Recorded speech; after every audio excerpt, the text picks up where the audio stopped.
How to handle tricky questions from kids. We don't always know whether to laugh or weep when children ask us questions. The youngster, on the other hand, must learn the answer. They don't want to be dismissed, lied to, or ridiculed. Today, we have the correct answers to the questions that baffle every parent on the planet. Question number 11. Where did I come from? Be honest, but don't go into too much information, is our advice. Here are some possible responses to your child. People who adore each other kiss and embrace each other. Dad gives mom his cells, which combine with hers to form a baby in her womb. He's small and swims about within mom's stomach like a fish. He becomes larger and bigger until there's no more place within mom. And now he's here. The principles of sperm and egg cells may be explained to older children. Question number 10. When I grow up, will I marry my mother? When they first feel attracted to the other sex, almost all children ask this question. Say, no, gently. Here's what you should say in response. In the family, everyone has a role to play. Your dad can't become a grandmother, and your sister can't become a father. You also won't be able to marry your mother. Your mother will be elderly by the time you reach adulthood. You'll still be in love with her, but you'll want to marry someone else. Someone who is youthful and attractive. You'll fall in love and have a family together. Question number 9. Why are there differences between guys and girls down there? The distinctions exist in order for children to be born. A boy has 2 testicles and a penis. A woman has a vaginal canal and a womb. The boy and the girl mature, fall in love, and want to have a family. They fit together like jigsaw puzzle pieces. A new kid is born after that. Question number 8. Why do you argue?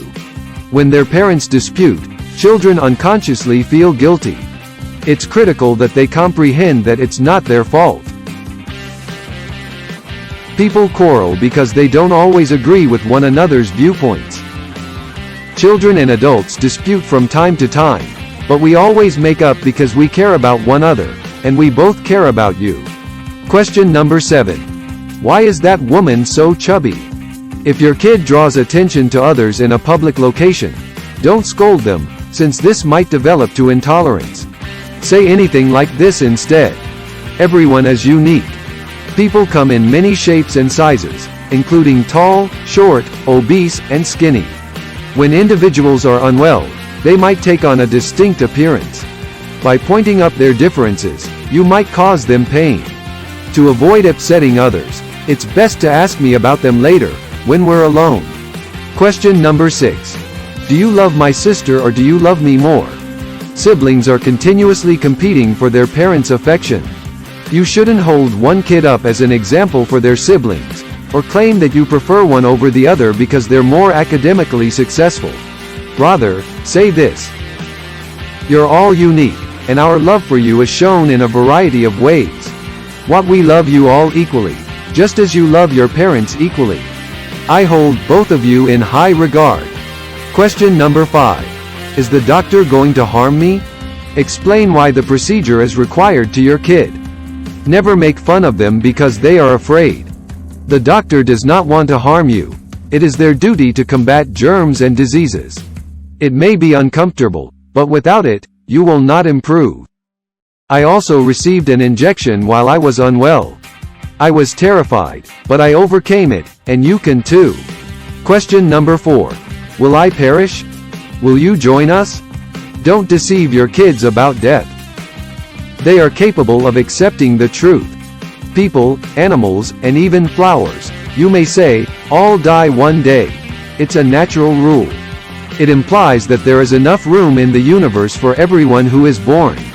We'll all die eventually, but not anytime soon. I'll die when I'm extremely old, and you'll be the same age as we are now. You'll start a family of your own.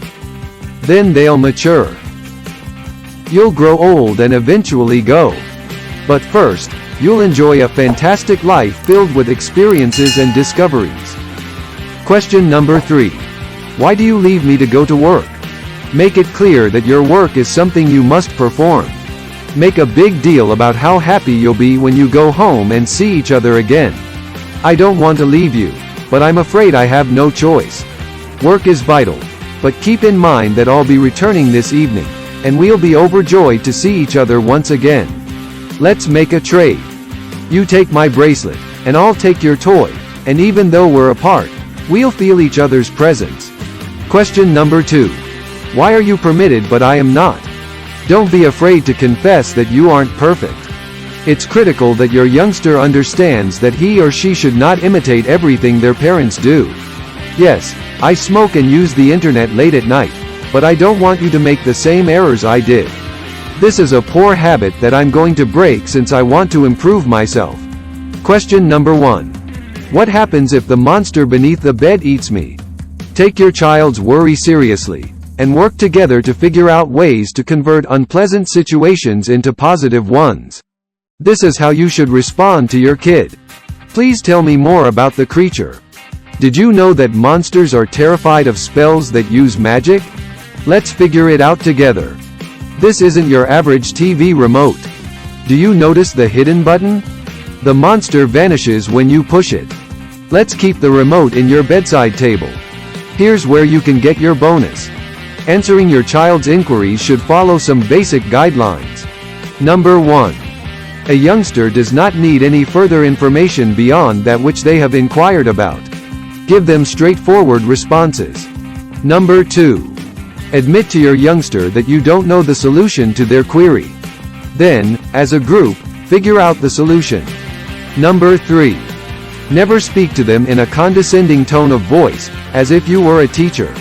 Never make fun of them. Take their questions seriously. Number 4. Consider why they asked the question. Your child's query might be an unspoken appeal for assistance or a concealed dread. Have you found the video to be entertaining? Give it a thumbs up if you agree. Please remember to subscribe to the Could Be Anything channel and share this video with everyone who has recently become a parent.